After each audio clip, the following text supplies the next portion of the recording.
Bob is an ordinary man at first glance, living in a small northern town and working at a lumber mill. His ex-family, his wife Darlene and daughter Eva, live far from him. Their relationship is strained. The girl has reached a troublesome age, behaving oddly and completely ignoring her mother. One ordinary day, Bob returns home and receives a call from Darlene, who complains about their daughter and asks him to influence her. However, Bob asks to be forgotten and ends the call abruptly. Yet, he is deeply upset by Eva's behavior, and to relieve some tension, heads to a bar where he soon notices a dealer.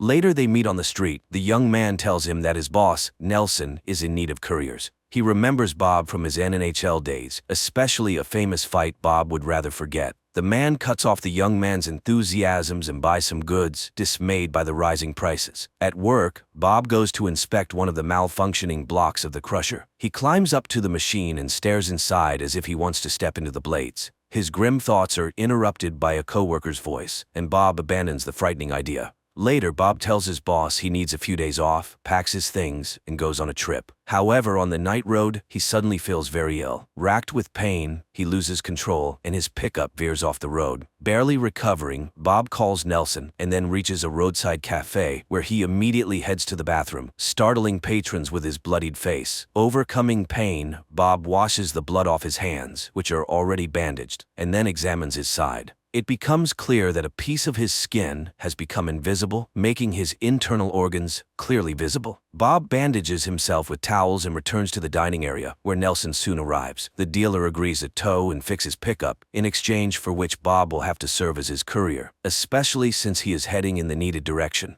Nelson admires his hockey talent and confesses he still watches his old games. He tries to offer support, but Bob cuts off his attempts to befriend him and reluctantly agrees to become a courier. Nelson brings Bob home, then heads to a dump frequented by bears. This time, he shoots one of the animals and guts it on the spot. In the morning, Nelson delivers to Bob a container with the animal's organs, which are to be sold on the black market. The pickup is already repaired, and Bob sets off. He reaches his ex-wife's house late in the evening. Darlene lets Bob inside and informs him that Eva is staying over at a friend's. In the morning, Bob prepares to meet Nelson's contact, who runs a repair shop in town. At that moment, Eva appears. She is happy to see her father, but feels hurt when he refuses to take her with him.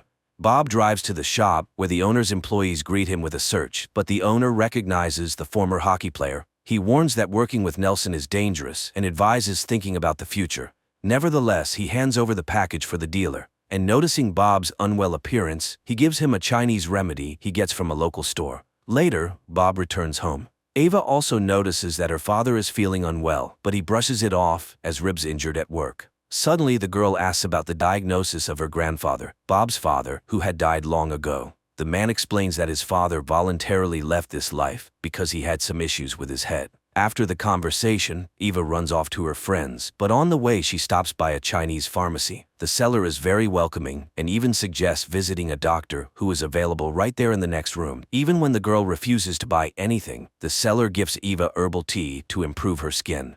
Later, Eva meets up with her friends, who suggest going on a tour of an abandoned psychiatric hospital. Although Eva's friend doesn't want to go, Eva insists on visiting more than anyone else. They wander around the creepy rooms, scaring each other with possible ghost encounters. Eva confesses that her grandfather was once a patient there, whom she never knew as he died before she was born. She hopes to find old documents and learn his diagnosis.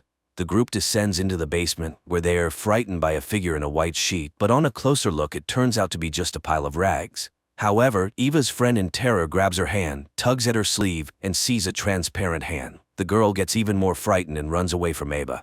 Meanwhile, her parents recall their years together and Eva's childhood pranks, like when she went to school on her own at the age of 6. In the morning, Darlene discovers that Eva didn't spend the night at home. She, her friend, and Bob begin to search for the girl, but she's neither at the hospital nor the police station. Darlene goes to the station to file a report, and Bob starts investigating his daughter's belongings. He finds her phone and reads a chat with friends about the planned excursion.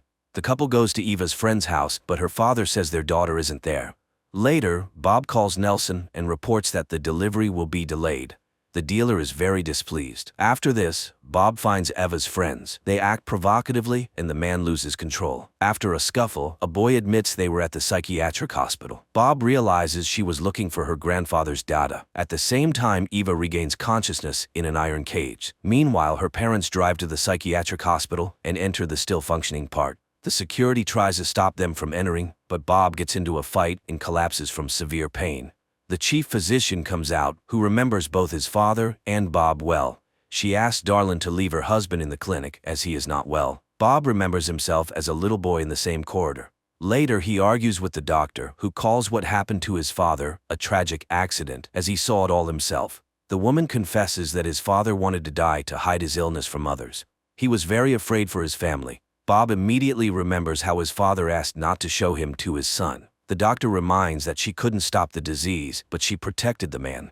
She shows the room of his father from where he watched his son's life and offers Bob to stay in the clinic. She will study his illness and provide all necessary care, but Bob categorically refuses as Ava needs him. Nevertheless, they lock him up. However, at night he wakes up to the sound of an opening door and sees that the way is clear and a bunch of keys to the clinic doors is on the bedside table. Bob dresses and leaves. He arrives home, but Darlin isn't there. Only her friend is going crazy with worry for the missing ones.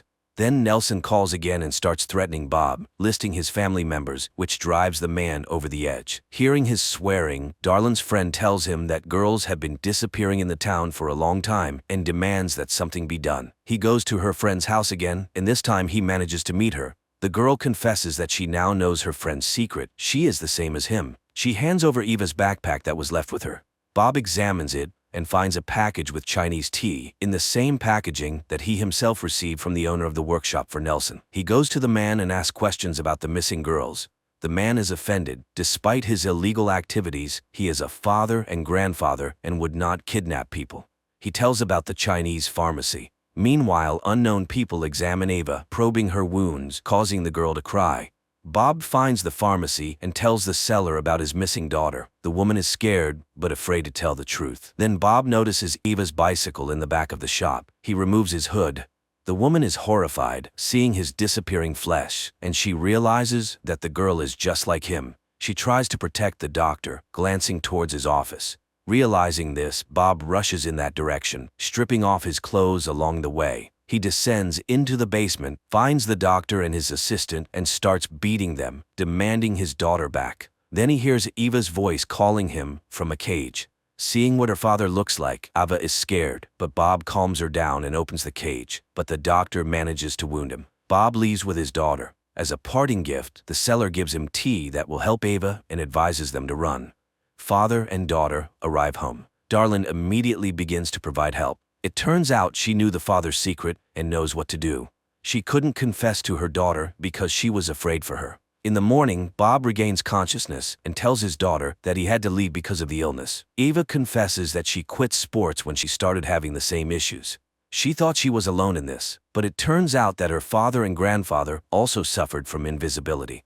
Later, Bob prepares to leave, although Eva doesn't want him to go, but the man confesses that his strength is leaving him, and soon everyone might find out his secret. He says goodbye to Darlin as Eva appears at the doorway with bags, intending to drive her father home herself. Through tears, the mother agrees to let her go.